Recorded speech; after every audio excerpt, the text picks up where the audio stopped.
الحمد لله وليه والصلاة والسلام على نبيه والوزن والعدل والفضل والنظم والعزم بالجزم بوحدته بكبريائه بسلطان وبإعلان وبإتقان وبإيمان وبيان في فرقان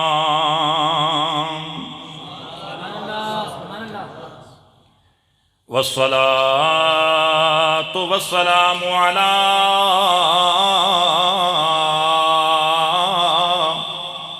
آلہ وأصحابہ وأولیاء امتی اجمعین کثیرا کثیرا إلی یوم اللقاء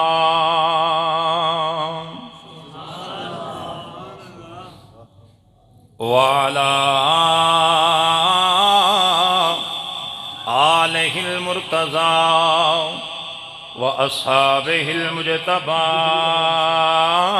أولي الصدق والصفاء كثيرا كثيرا إلى يوم اللقاء أما بعد فأعوذ بالله السميع العليم من الشيطان الرجيم بسم الله الرحمن الرحيم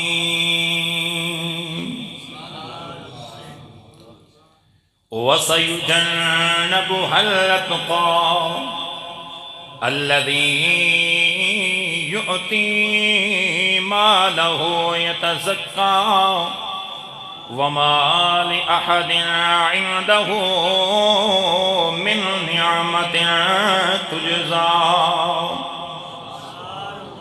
إلا ابتغاء وجه ربه الأعلى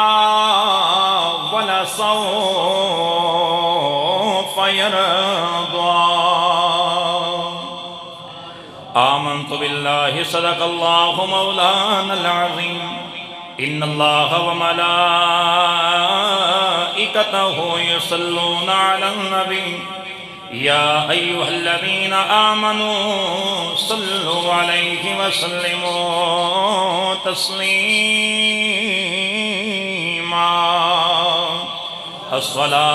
الصلاة والسلام عليك يا سيدي يا رسول الله وعلى آلك وأصحابك يا سيدي يا حبيب الله الصلاة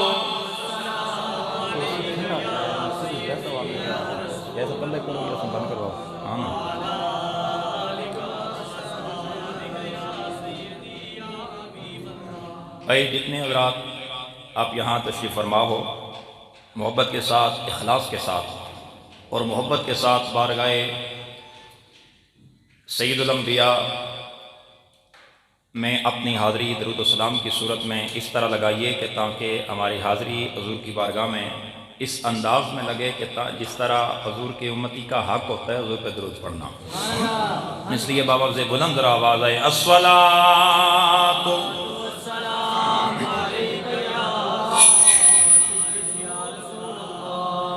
وعلى آلك وأصحابك يا سيدي يا حبيب الله الصلاة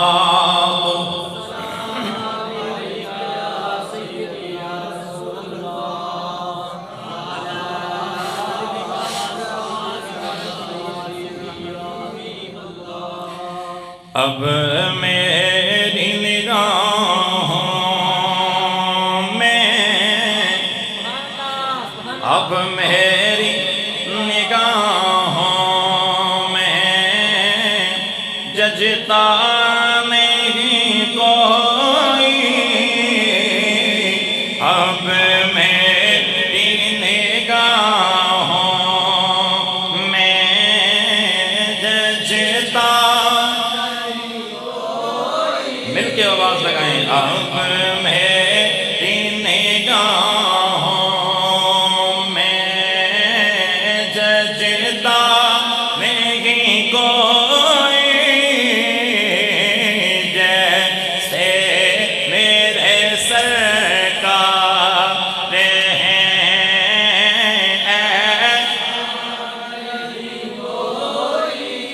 مل کے صدائے جیسے میرے سرکار ہیں، ایسا نہیں کوئی، جیسے میرے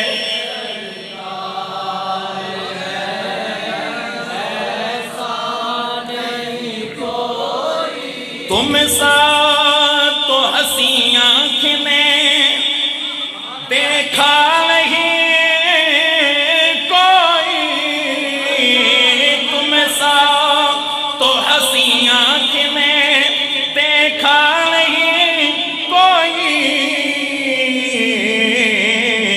یہ شان لطافت ہے سایہ نہیں کوئی، یہ شان لطافت ہے سایہ، زبان اللہ بندہ وہ چیز ذرا آواز نہ کہ بولو نا یارا، یہ شان لطافت ہے سایہ، اے ظرف نظر دیکھ مگر ادب سے، اے ظرف نظر دیکھ مگر ادب سے، سرکار کا جلوہ ہے تماشا نہیں کوئی، سرکار کا جلوہ ہے تماشا، سرکار کا جلوہ ہے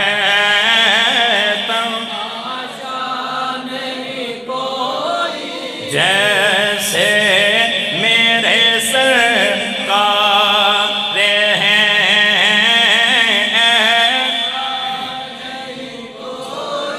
اعزاز یہ حاصل ہے تو حاصل ہے زمین کو، اعزاز یہ حاصل ہے تو حاصل ہے زمین کو، افلاک پہ تو گنبد حضرا نہیں کوئی، افلاک پہ تو گنبد حضرا جیسے میرے سرکار ہیں،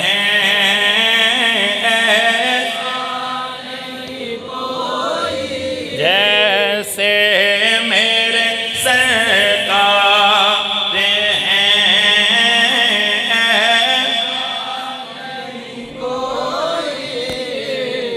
بعد الحمد الصلاۃ لائق ہے عزت و احترام و تکریم جمی حاضرین و سامعین، میرے نہایت واجب الاحترام بزرگوں، میرے بھائیوں، دوستوں، السلام علیکم ورحمۃ اللہ تعالی وبرکاتہ۔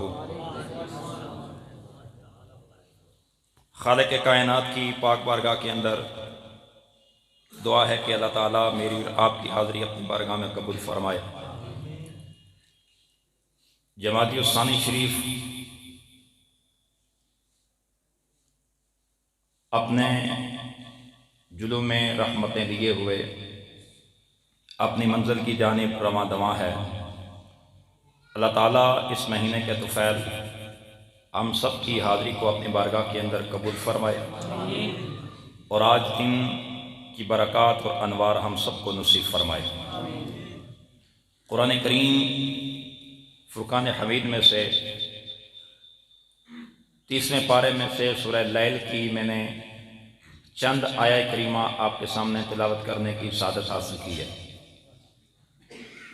یہ وہ آیہ کریمہ ہیں کہ جس کو اللہ کریم نے ڈائریکٹ اپنے نبی کے پیارے صحابی یار غار و یار مزار امام الصحابۃ والتابعین حضرت سیدنا صدیق اکبر رضی اللہ تعالی عنہ کی شان میں نازل فرمائی ہے۔ آج چونکہ الحمدللہ چند جمعے ہمارے گزر چکے ہیں کہ جس میں ہم حضرت سیدنا صدیق اکبر کی بارگاہ کے اندر حاضری پیش کر رہے ہیں، اور آج بھی حاضری انشاءاللہ بارگاہ صدیقیت کے اندر ہی ہوگی، اور آج میرا عنوان ہے امامت صدیق اکبر۔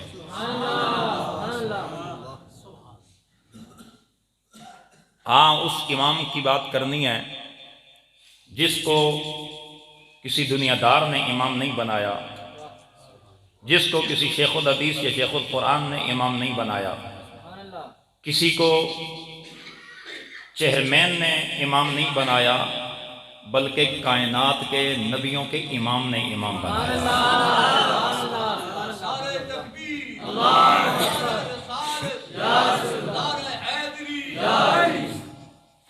آج اس امام کا ذکر کرنا ہے جو میرے نبی کی امت میں سب سے پہلا امام ہے۔ پھر اس امام کی اگر شان آپ کو سمجھ آئی تو پھر آپ کو اس دور کے امام کی بھی سمجھ آ جائے گی کہ اس امام کا شان اور اس امام کا مقام کتنا بلند ہے۔ حضرت سیدنا صدیق اکبر رضی اللہ تعالی عنہ میرے نبی علیہ السلام کے وہ عظیم صحابی ہیں، وہ عظیم میرے نبی کے یار ہیں کہ جو حضور نے ابھی اعلان نبوت نہیں فرمایا، صدیق اکبر نے اپنی یاری حضور سے رکھی ہوئی ہے۔ آپ فرماتے ہیں کہ ابھی میں نے حضور کی زبان حال سے کلمہ نہیں سنا تھا، حضور نے بھی اعلان نبوت نہیں فرمایا تھا، تو میری دوستی حضور کے ساتھ اس طرح کی تھی کہ میں نے سرکار سے جب دوستی کی تو میں بڑا اچھا محسوس کرتا، اور جب میں باہر نکلتا حضور میرے ساتھ ہوتے۔ فرماتے ہیں اتنی کلوز دوستی ہونے کے باوجود بھی مجھے ہمت نہیں ہوتی تھی کہ میں کھل کر حضور سے کوئی بات کر سکوں۔ حضور کے چہرے کا روب اتنا تھا، حضور علیہ السلام اتنے پیارے تھے بچپن کے اندر بھی کہ سرکار علیہ السلام سے میں کھل کر بات نہ کر سکتا، ادب کی وجہ سے، اور ایک روب تھا حضور کا اپنا کہ میں بات کھل کے نہ کر سکتا۔ لیکن فرماتے ہیں کہ میں جب بڑے بڑے لوگوں میں بیٹھتا اپنی یاری پہ ناز کیا کرتا تھا، ہے نا، ہر بندے کو ایک اپنی یاری پہ ناز ہوتی ہے، اور مجھے جب میرا کوئی دنیا کا کوئی بندہ صاحب علم یا صاحب تقوی یار ہو تو میں یار کتنا جناب خوش ہوتا ہوں کہ یار میری یاری بڑی اچھی ہے کہ میں نے جس سے دوستی لگائی ہے وہ بڑا نمازی ہے، وہ بڑا پرہیزگار ہے، وہ بڑا تہجد گزار ہے، وہ قرآن پڑھنے والا ہے۔ تو یار خود سوچ، جس کی یاری امام الانبیاء سے ہو، مہربانی کیجئے گا، مہربانی کیجئے، سبحان اللہ کی بات، جس کی یاری امام الانبیاء سے ہو، جس کی یاری نبیوں کے امام سے ہو، آپ خود سوچیں پھر اس کی یاری کا کیا اندازہ ہو سکتا ہے۔ اور یاری کی مثال میں آپ کو ایک دے دیتا ہوں۔ سرکار مدینہ صلی اللہ تعالی وبارک وسلم نے اپنی انگوٹھی مبارک اتاری اور حضرت صدیق اکبر کو بلایا۔ میرے آقا نے فرمایا ابو بکر یہ انگوٹھی لے جا، اس پہ نام اللہ کا لکھوا کے لے آ۔ کس کا لکھوا کے لے آ بولیے؟ اللہ کا نام لکھوا کے لے آ۔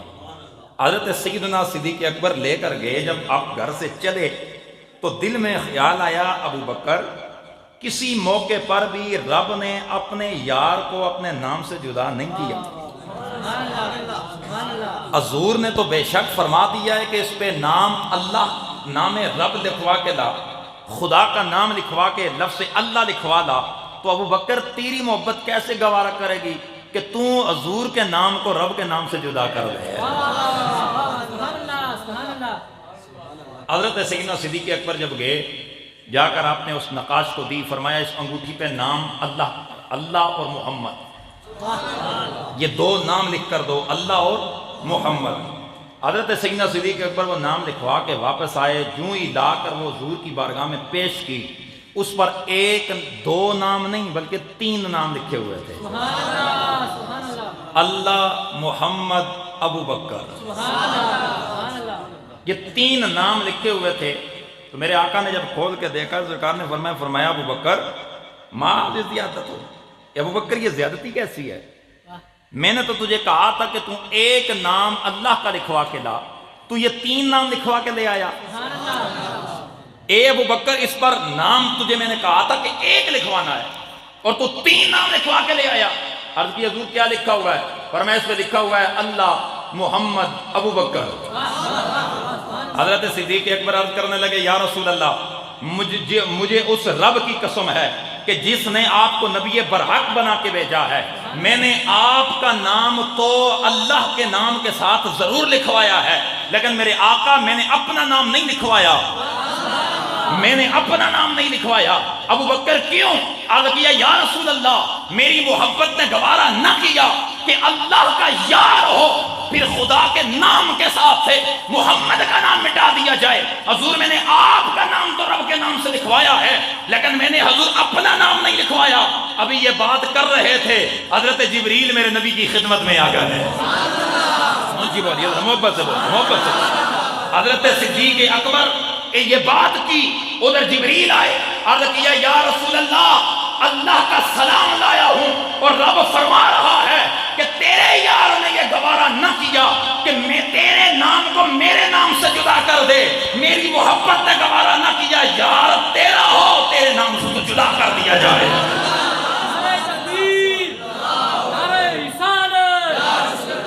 گلی نگر نگر ابو بکر، ابو بکر، گلی گلی نگر نگر ابو بکر، ابو بکر۔ یا رسول اللہ، اللہ پیغام سلام دے رہا ہے اور رب فرما رہا ہے میرے یار، تیرے یار نے گوارا نہ کیا کہ تیرا نام میرے نام سے جدا ہو جائے، پھر میری محبت نے گوارا نہ کیا تیرے یار کا نام تجھ سے جدا ہو جائے۔ کیا فضیلت، کیا مقام حضرت سیدنا صدیق اکبر رضی اللہ تعالیٰ عنہ۔ آئیے میں آپ کو وہ روایت ایک اور سنا دیتا ہوں کہ حضرت سیدنا صدیق اکبر رضی اللہ تعالیٰ عنہ کا شان کتنا ہے، اور حضرت ابو بکر صدیق کو یہ میں نے یا آپ نے نہیں چنا، یہ نگاہ انتخاب رب العالمین تھا، اعلان مصطفیٰ کریم کا تھا۔ یہ ذرا صف کو مکمل کریں، آگے آئیں بھائی، آگے قریب آئیں، مصطفیٰ آپ بھی آگے آئیں، آپ بھی آگے آئیں۔ یہ بڑے بندے ذرا ادھر آ کے بیٹھا کریں نا جی، بڑے بندے ذرا ادھر آ جائیں، آگے والی صفوں کو مکمل کریں، بسم اللہ، آگے والی صفوں کو مکمل کر لیں۔ یہ ذرا جنہوں نے گوڑوں پہ ہاتھ رکھے ہوئے ذرا نیچے کریں جی، سیدھے ہو کر بیٹھیں، نیچے ہو کے بیٹھیں، یادوں کے ساتھ بیٹھو، سیدھے ہو کے بیٹھیں، نیچے کرو گوڑوں سے ہاتھ۔ اے او ذرا پیچھے بچے ہیں، اے ذرا نال مارے ہیں، مارنا کوڑی، سیدھا ہو کے بیان اللہ جی بنیا۔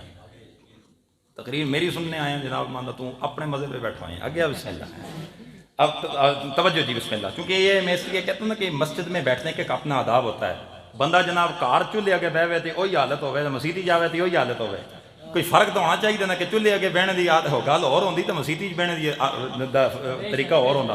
تو مسجد میں ادب نال بیا کرو، 2 طریقے ہیں مسجد میں بیٹھنے کے، یا آپ یہ جس طرح تشہد میں ہم دھزانو ہو کر بیٹھتے ہیں اس طرح بیٹھ جایا کریں، یا جس طرح ہم چوپڑ مار کے جناب بندہ بیٹھتا ہے اس طرح ہی بیٹھ جایا کریں۔ یہ مسجد میں آداب بیٹھنے کے ہیں، وگرنہ یہ جناٹنگا اتنا کھلیاں کیتیاں جی میں مرضی آئی جناٹنگا لمحیاں کر کے، یہ مسجد کے آداب کے خلاف ہے۔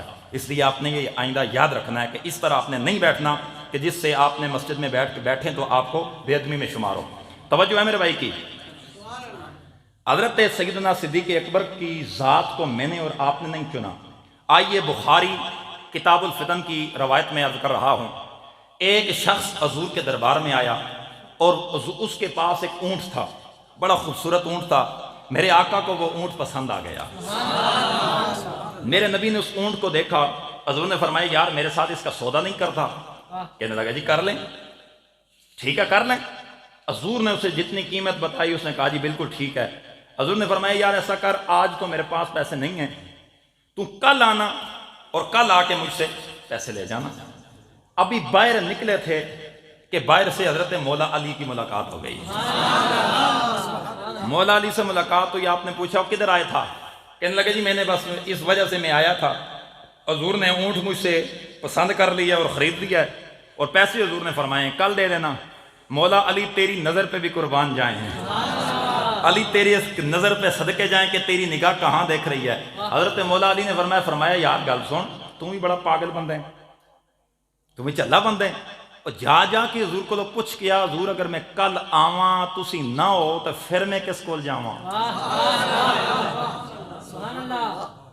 وہ بظاہر دیہاتی بندہ تھا، اسے نہیں پتا کہ مجھے واپس کیوں بھیجا جا رہا ہے، لیکن نگاہ مولائیت یہ دیکھ رہی ہے کہ اس کو میں نے واپس بھیجنا ہے۔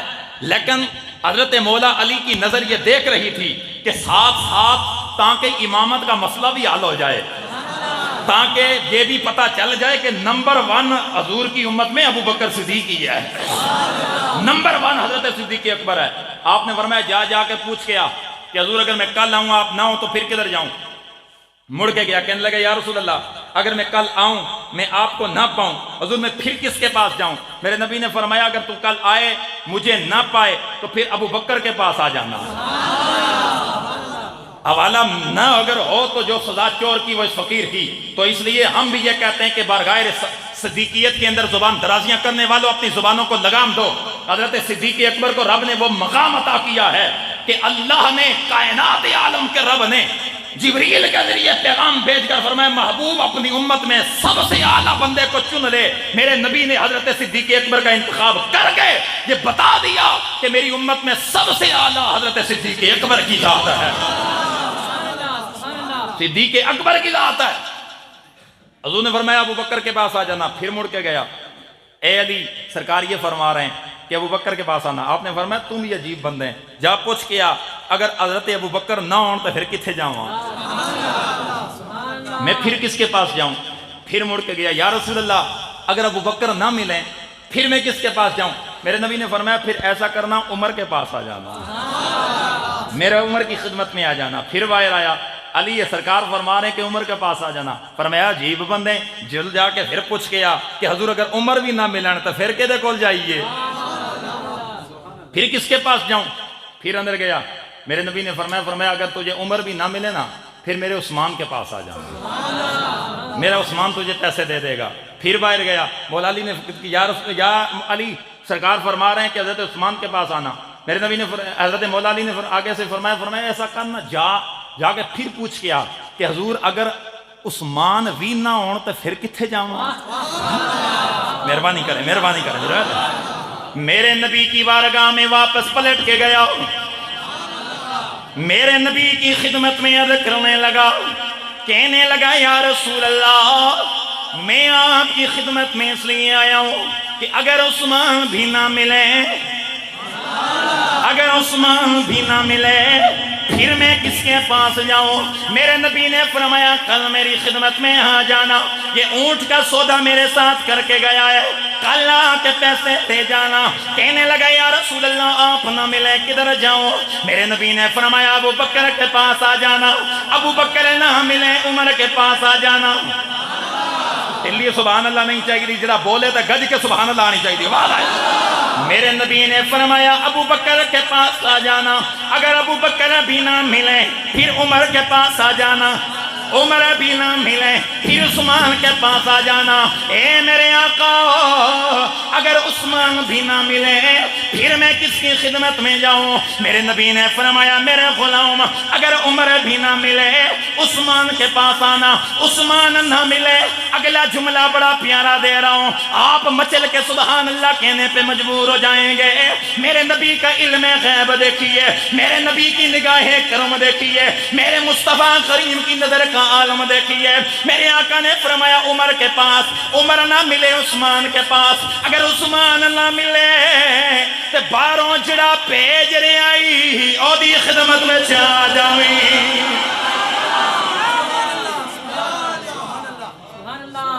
سمجھ آئیے کوئی نہیں آیا؟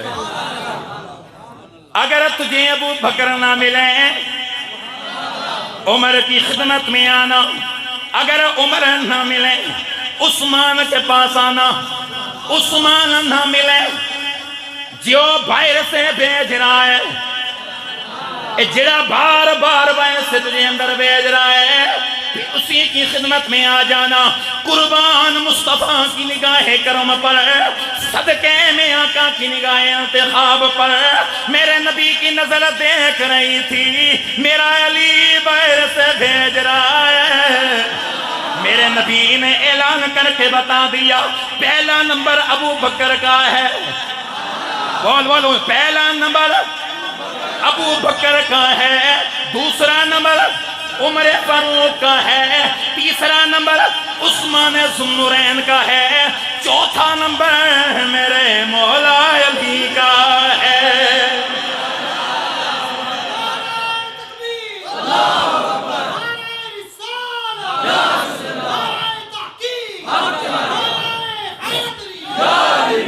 میرے کریم آقا علیہ الصلوۃ والسلام کے غلاموں، میں بات کو بڑی جلدی آگے لے جانے لگا ہوں۔ میرے آقا بیمار ہو گئے، میرے مصطفیٰ کریم ایام علالت میرے نبی کے، میرے آقا بستر علالت پہ آرام فرمائے، لیکن یہ یاد رکھیے میرے آقا کی بیماری اضطراری نہیں تھی بلکہ اختیاری تھی۔ میرا نبی کیسے بیمار ہو سکتا ہے جس کی زبان میں بھی شفا ہو، جس کی تھوک مبارک میں بھی شفا ہو، وہ بیمار کیسے ہو سکتا ہے؟ لیکن میرے نبی نے بیماری کو پسند فرما کر غریب امت جو بیمار ہوں گے ان کے لیے بھی سنت بنا ڈالا ہے۔ میرے آقا بیمار ہو گئے، بیماری کے ایام میں میرے آقا مصلی امامت میں تشریف نہ لا سکے۔ میرے آقا علیہ الصلوۃ والسلام نے جب یہ دیکھا کہ نماز کا وقت ہو گیا ہے، میرے آقا نے اندر سے اعلان فرمایا، میرے آقا نے ارشاد فرمایا، مرو ابا بکر فلیصلی بالناس۔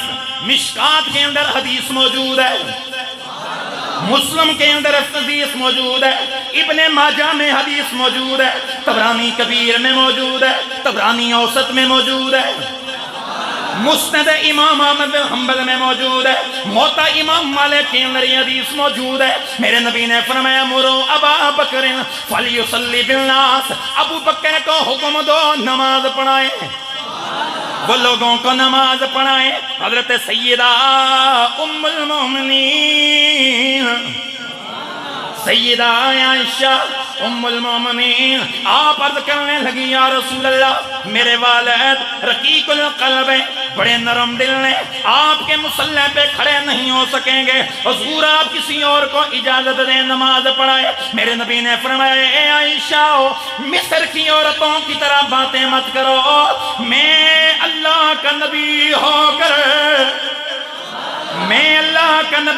کر یہ اعلان کر رہا ہوں کہ لا ينبغي لقوم فيهم ابو بکر ان يؤمهم غیرہ، جس قوم کے اندر ابو بکر ہو اس قوم پر یہ لازم ہے ابو بکر کے سوا کسی اور کو امام نہ بنائے۔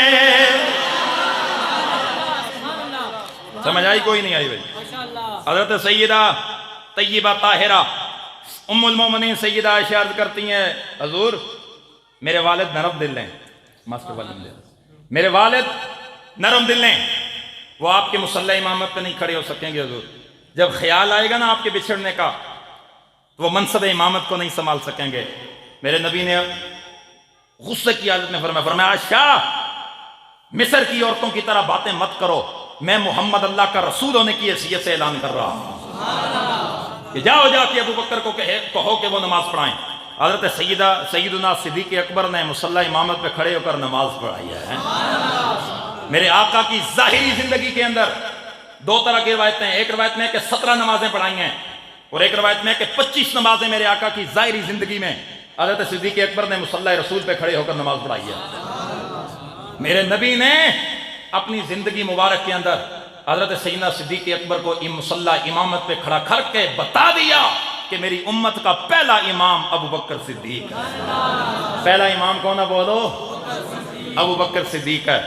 حضرت سیدنا صدیق اکبر رضی اللہ تعالیٰ عنہ منصب امامت پہ کھڑے ہوئے اور آپ نے نماز پڑھائی، آپ کے مقتدیوں میں پیچھے حضرت عمر ہیں، حضرت عثمان ہیں، حضرت مولا علی ہیں.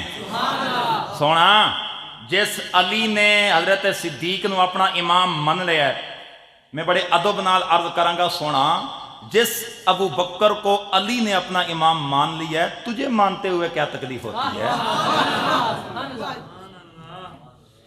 اور جو علی اپنا امام ابو بکر کو بنائے، تجھے ابو بکر کو امام مانتے ہوئے کیوں تکلیف ہوتی ہے؟ حضرت مولا علی نے نماز پڑھائی، حضرت صدیق اکبر نے نماز پڑھائی، اور پیچھے مقتدی کون ہے؟ مولا علی.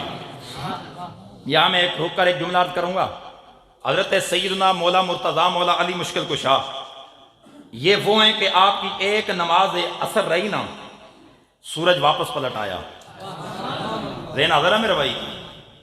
بیٹھی ہو یا نس گئے ہو؟ حضرت مولا علی کی ایک نماز اثر رہی، سورج واپس پلٹ کے اثر کی نماز پہ آ گیا. تو وہی علی نبی کی ظاہری زندگی میں 25 نمازیں یا 17 نمازیں نبی کے پیچھے پڑھ رہا ہے، حضرت صدیق کے پیچھے پڑھ رہا ہے. مجھے بتاؤ اگر ایک نماز کے لیے سورج پلٹ سکتا ہے، یہ 25 نمازیں کیسے ہو رہی ہیں؟ حضرت مولا علی نے حضرت سیدنا صدیق اکبر کو اپنا امام تسلیم کیا. جب میرے آقا علیہ السلام نے حضرت صدیق اکبر کو مصلی امامت پہ کھڑا کیا، حضرت سیدہ ام المومنین حضرت حفصہ رضی اللہ تعالی عنہا بارگاہ نبوت میں حاضر ہوئی، آگے عرض کرنے لگی، یا رسول اللہ کیا ابو بکر کو آپ نے مصلی پہ کھڑا کیا ہے؟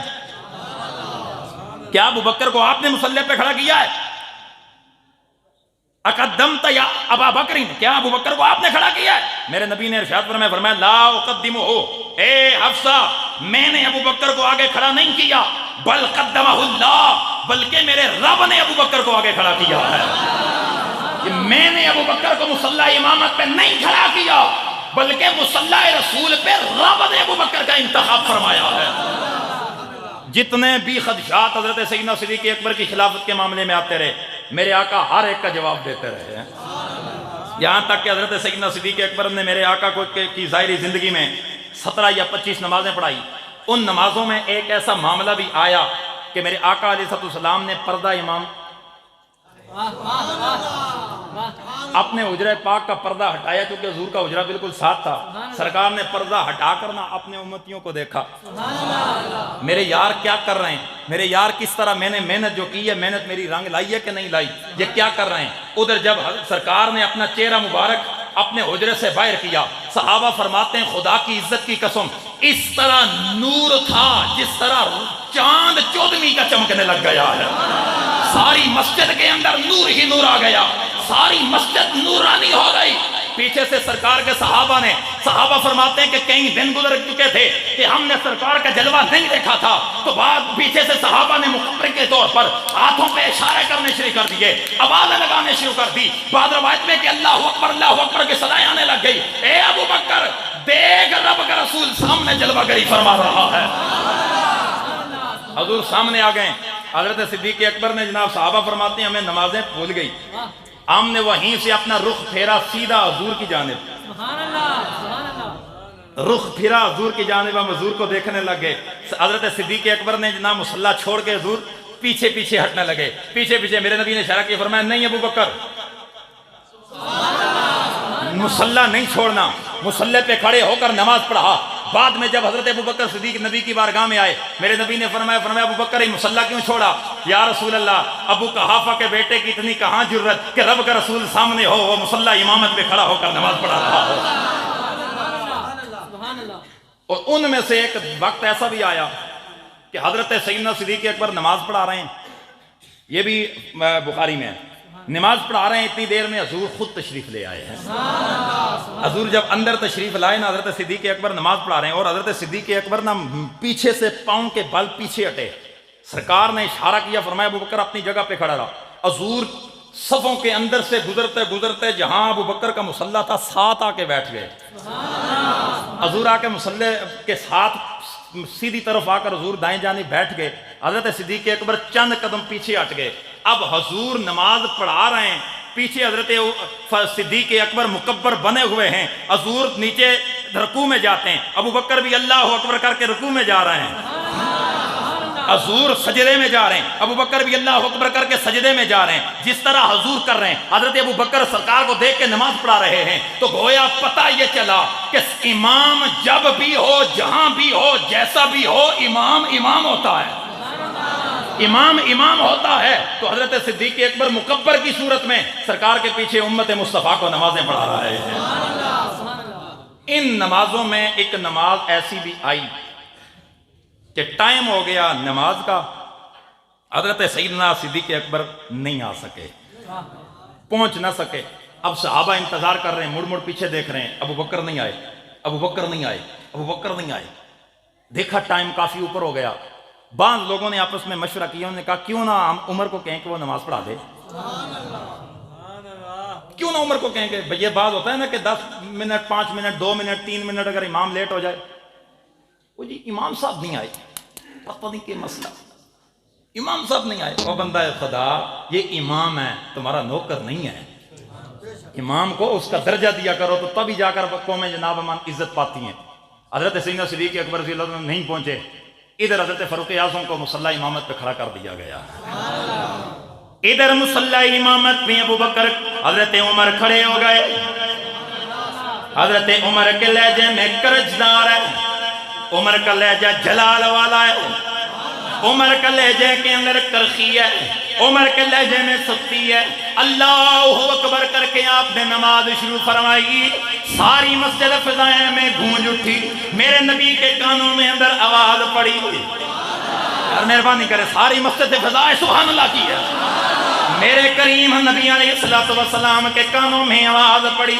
میرے نبی نے جب یہ آواز سنی، میرے آقا سمجھ گئے کہ عمر ہے، میرا ابو بکر نہیں آیا، یہ میرا عمر نماز پڑھا رہا ہے، میرا ابو بکر نہیں آیا۔ میرے نبی نے وہیں پہ 3 مرتبہ فرمایا اللہ لا لا نا نا نا نا نا نا، میں نے عمر کو نہیں کہا، میں نے ابو بکر کو کہا ہے نماز پڑھائے، میں نے ابو بکر سے کہا ہے نماز پڑھائے۔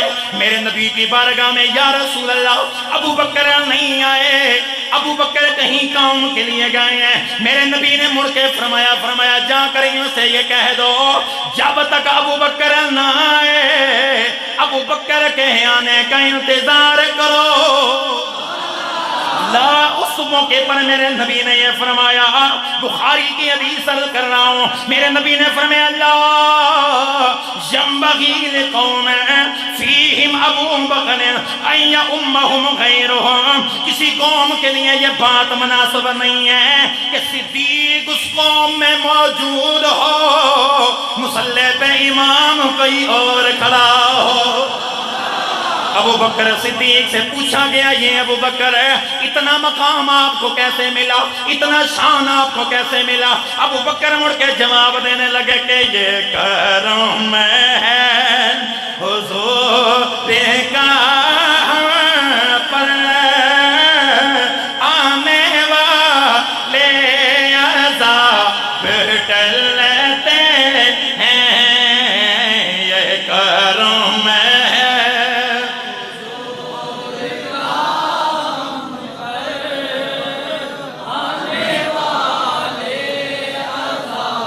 یار یہ جزا بارگاہ صدیقیت میں حاضری لگاؤ، کیا پتہ یار صدیق اکبر کی عظمت کا صدقہ ہمارا بیڑا بھی پار ہو جائے ہیں، بلکہ کیا پتہ کی بات نہیں ہے، یقینی بات ہے کہ ابو بکر بارگاہ نبوت کا وفا شعار ہے، اور میرے نبی نے حضرت ابو بکر صدیق کو چنا ہوا ہے، جس کو رب چن لے، نبی چن لے، اسے امت مصطفیٰ بھی چن لیتی ہے۔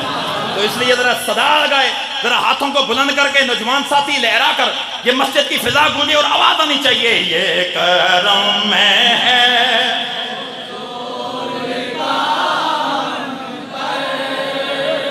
آنے والے عذاب ٹلتے ہیں، یہ کرم ہے۔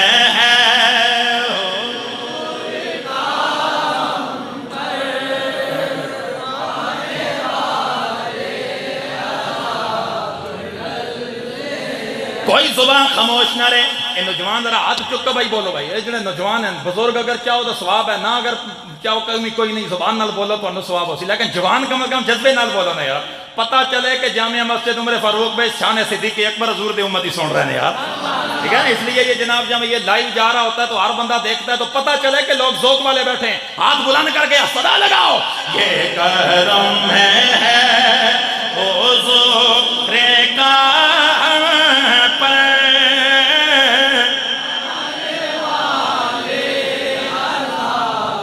چلتے ہیں، یہ کرم ہے حضور کا پر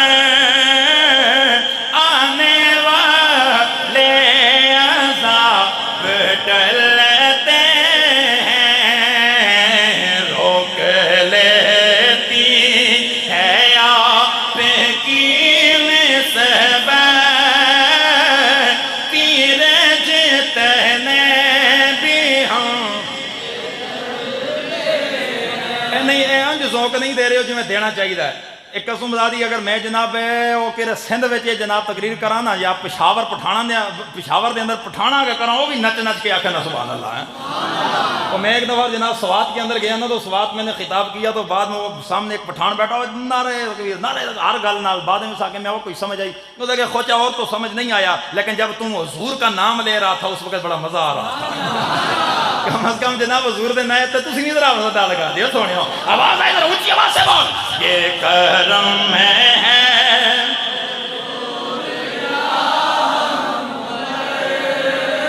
آنے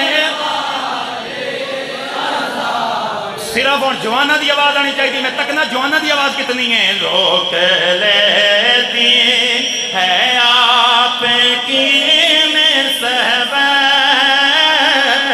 تیر جتنے بھی ہم پہ چلتے ہیں، یہ کرم ہے حضور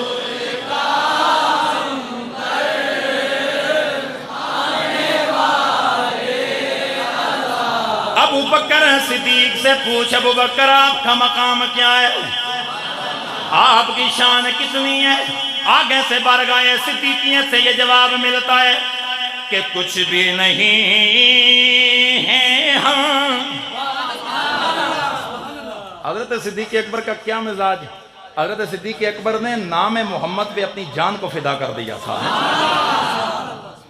اپنی جان کو فدا کر دیا۔ حضرت صدیق اکبر کون؟ فرمایا ایک ہی حضرت صدیق کا تعارف ہے، بارگاہ مصطفیٰ کا ادنا سا غلام ہو ہے، صدیق حضور کا ادنا سا غلام ہے، ادنا سا غلام ہے۔ تو سرکار صدیق اکبر کا عظمت شان رب نے وہ بلند کیا ہے، ایسا مقام زمانے میں کسی اور کو، اونچی بول، زمانے میں کسی اور کو نہیں مل سکا، اور صدیق اکبر کا جو مقام رب نے عطا کیا تھا، نہ زمانے میں کسی کو ایسا مقام ملا ہے، نہ زمانے میں اس کے بعد مل سکتا ہے۔ حضرت صدیق اکبر شان والے، صدیق اکبر مقام والے، صدیق اکبر عظمت والے۔